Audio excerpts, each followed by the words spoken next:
बच्चों के लिए जिसका जीवन फिदा है, बच्चों के लिए जिसका जीवन फिदा है, वो केवल पिता है, वो केवल पिता। नमस्कार बच्चों, वसंत भाग 2 कक्षा 7 के लिए हिंदी की पाठ्य पुस्तक के पाठ 7 पापा खो गए का आज हम अध्ययन करने जा रहे हैं। ये पाठ हिंदी की एक विधा एकांकी में रचित है। एकांकी नाटक का छोटा भाग होता है। इसमें नाटक की तरह पात्र होते हैं और वे पात्र मंच पर अपना अभिनय करते हैं। इसी एकांकी में भी ऐसा ही कुछ है, इसमें पात्र भी हैं और अभिनय भी किया जा सकता है। हम अपने घर पे या क्लास में इस तरह का अभिनय आसानी से कर सकते हैं। इस एकांकी के प्रमुख पात्र बिजली का खंभा, पेड़, लेटर बॉक्स, कौवा आदि हैं और इसे सामान्य स्थिति में भी फिल्माया जा सकता है। आइए हम इसका अध्ययन प्रारंभ करते हैं। सर्वप्रथम आइए इसमें जो दृश्य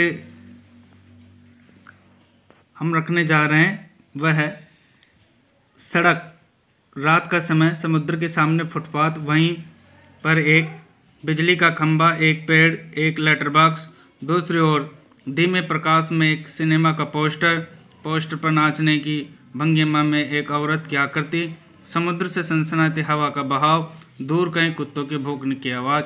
ये जो हम एकांकी का अभिनय करेंगे तब उसके लिए पीछे की तरफ होने वाले पर्दे का यहाँ पे उल्लेख किया गया है। आइए अब हम इस पाठ का प्रारंभ करते हैं। अभिनय प्रारंभ करते हैं। खंबा और पेड़ दो पात्र अभी आ रहे हैं मंच पे और दोनों क्या क्या बातें करते हैं, आइए उनको सुनते हैं। खंबा जमाए लेते हुए, राम राम राम, रात बहुत हो गई। आजकल की रातें कैसी है, जल्दी बीतने में ही नहीं आती। दिन तो कैसे न कैसे हड़बड़ी में बीत जाता है, लेकिन रात को बड़ी बोरियत होती है। तब भी बरसात की रातों से तो ये रातें कहीं अच्छी हैं।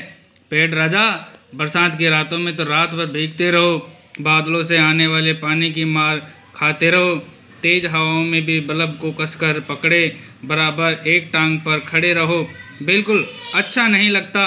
उस वक्त लगता है इससे तो अच्छा था न होता बिजली के खंभे का जन्म, बल्ब फेंक तब दूर कहीं भाग जाने का जी होता है।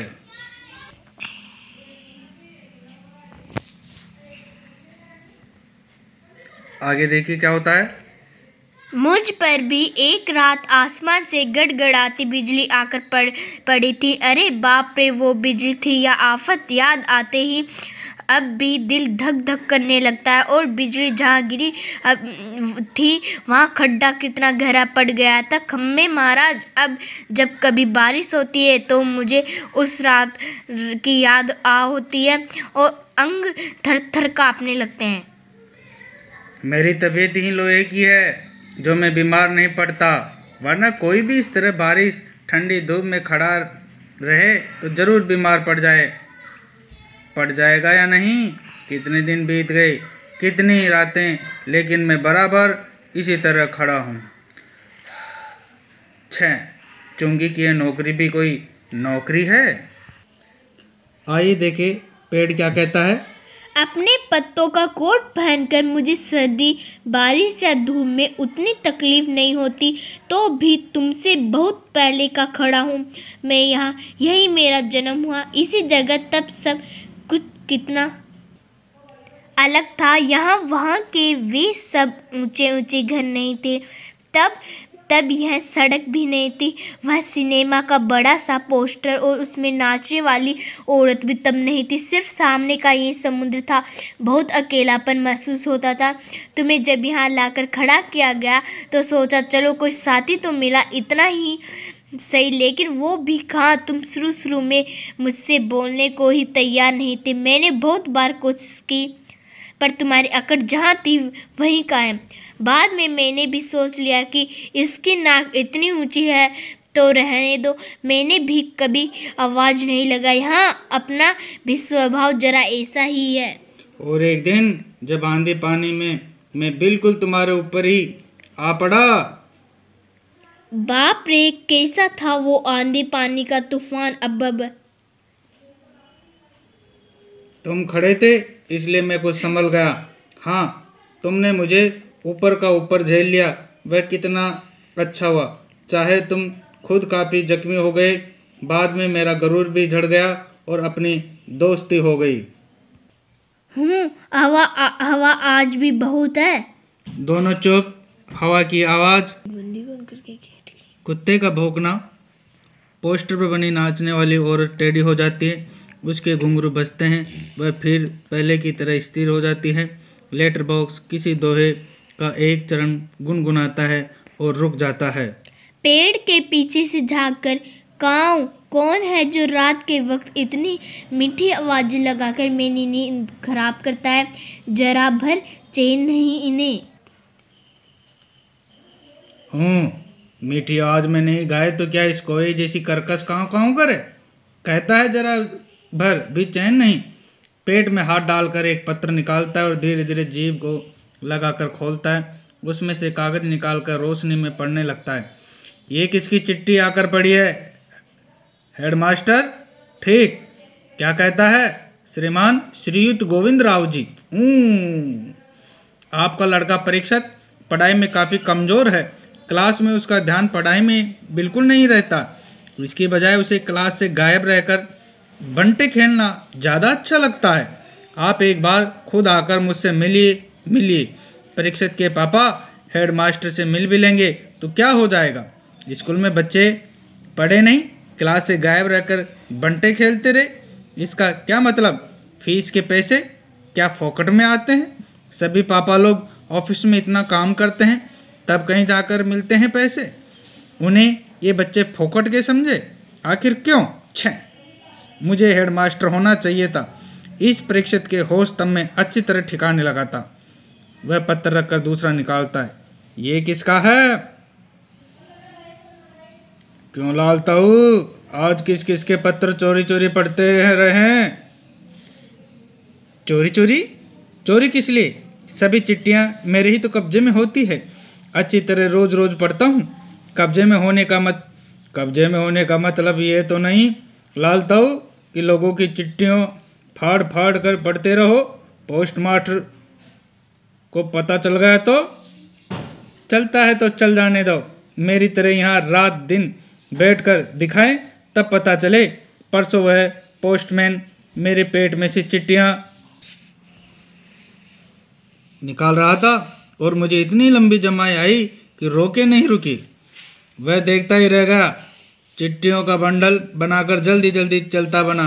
लेकिन ये लेटर बॉक्स, इसे नहीं बोरियत होती एक जगह बैठे बैठे। मैं कहता हूँ 4 चिट्ठियाँ मन बहलाने के लिए पढ़ ली तो क्या हो गया? लेकिन चिट्ठी जिसे लिखी गई हो लालताऊ, उसे ही पढ़नी चाहिए। वह प्राइवेट होती है, प्राइवेट। मैं कहाँ किसी की चिट्ठी पास रख लेता हूँ। जिसकी होती है उसे मिल ही जाती है। किसी की गुप्त बातें मैं कब बाहर निकलने देता हूँ? वह मुझ तक ही रहती है। इसलिए तो मुझे अपना बहुत महत्व लगता है। कोई आ रहा लगता है। सब चुप हो जाते हैं। पोस्टर पर बनी नाचने वाली का संतुलन फिर से बिगड़ता है। फिर पहले की तरह स्थिर और स्तब्ध हो जाती है। तेज हवा की बनबनाहट, भिखारी का जैसा एक आदमी आता है। उसके कंधे पर सोई हुई एक लड़की है। मैं बच्चे उठाने वाला हूँ। दूसरा कोई काम करने की मेरी इच्छा नहीं होती। अभी थोड़ी देर पहले एक घर से ये लड़की उठाई है मैंने। गहरी नींद सो रही थी, अब तक उठी नहीं है, उठेगी भी नहीं। मैंने इसे थोड़ी बेहोशी की दवा जो दी है, अब मुझे लगी है भूख। दिन भर कुछ खाने का वक्त नहीं मिला। पेट में जैसे चूहे दौड़ रहे हों। तो ऐसा किया जाए, इसे यहीं लेटाकर अपने जरा कुछ खाने की तलाश करें। देखे कुछ मिल जाए तो। इतनी रात हो गई, यहाँ इस वक्त अब किसी का आना मुमकिन नहीं है। पेड़ की ओट में लड़की को डाल देता है, उस पर अपना कोट फैला देता है और इधर उधर चौकस होकर देखता है। फिर एक एक कदम सावधानी से रखता हुआ निकल जाता है। सच है पेड़ राजा, दाल में कुछ काला नजर आता है। वह जरूर बहुत बुरा आदमी है कोई, और यह लड़की तो छोटी सी है। वह उसे कहीं से उठाकर लाया है, मैंने सुना है। कोहे को जगाती हुई स कोई जाग दिन हो गया। पेड़ नहीं, दिन नहीं हुआ, पर एक दुष्ट आदमी एक छोटी सी लड़की को कहीं से उठाकर ले आया है। चुप, वो आदमी इस वक्त यहाँ नहीं है। वो लड़की उठ जाएगी तो चिल्लाएगी। आंखों पर एक चुल्लू भर पानी डालकर अभी आया, और वो ऐसा कौवा चला जाता। भयंकर, बहुत ही भयंकर। झुककर लड़की को देखकर, बच्ची बहुत प्यारी है, कौन जाने किसकी है। नासपीटे ने सोई हुई को उठा लिया कहीं से, चील जैसे चूहा उठा लेती है वैसे।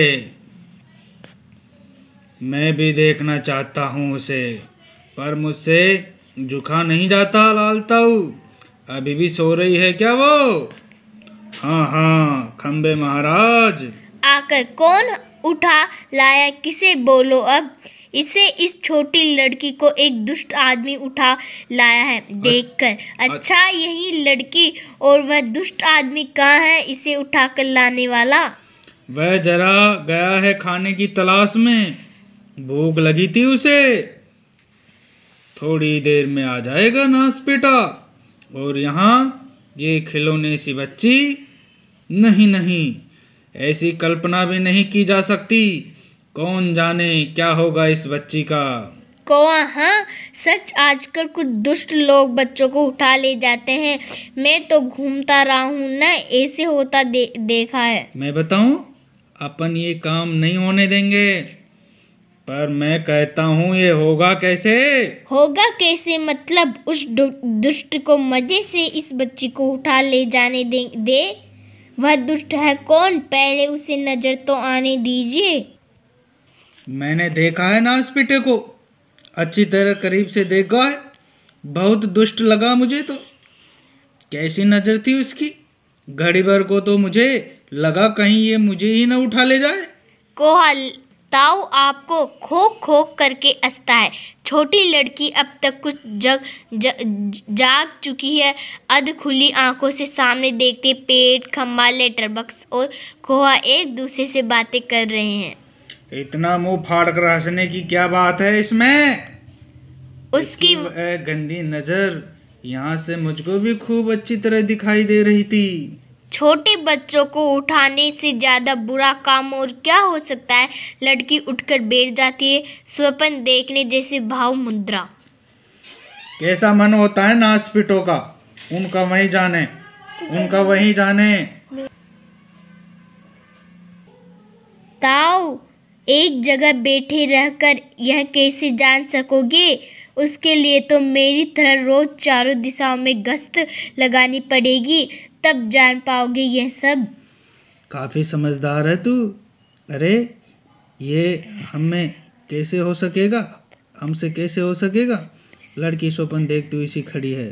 लड़की है क्या ये सब बोल रहे हैं? लेटर बॉक्स, बिजली का खंभा, यह पेड़, कौवा सबको इशारा करता है। तभी सभी एकदम चुप स्तब्ध हो जाते हैं।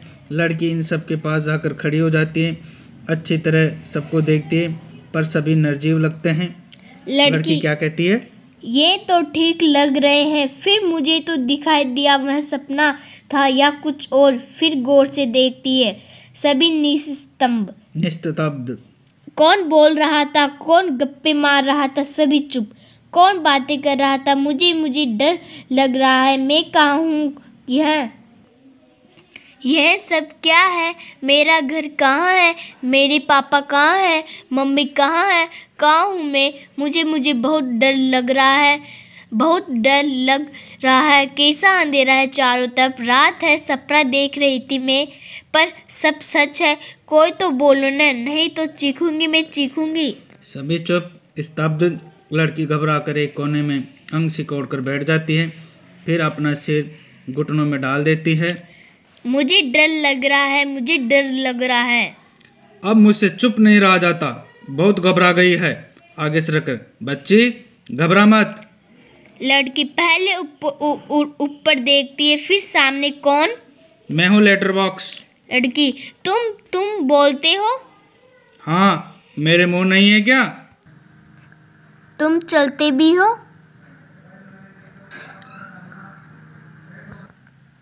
हाँ, आदमियों को देख देख कर। सच? उसमें क्या है, थोड़ा चलकर दिखाता। पर तू घबरा मत। एकदम खिलखिलाकर हंसती है। मज्जा। लेटर बॉक्स बोलता है, चलता भी है। वैसे मैं थोड़ा सा गा भी लेता हूँ, कुछ भजन वगैरह। सच? हूँ।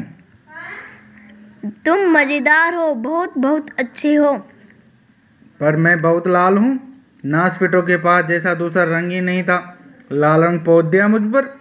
इस तरह हमने अब तक इस कहानी का अभिनय करने का एक छोटा सा प्रयास किया है। उम्मीद है आपको अच्छा लगा होगा। आप भी इस तरह से इस एकांकी के अभिनय का अभ्यास कर सकते हैं। एकांकी के अगले भाग को लेकर हम मिलेंगे अगले वीडियो में। बच्चों के लिए जिसका जीवन फिदा है, बच्चों के लिए जिसका जीवन फिदा है, वो केवल पिता है, वो केवल पिता है।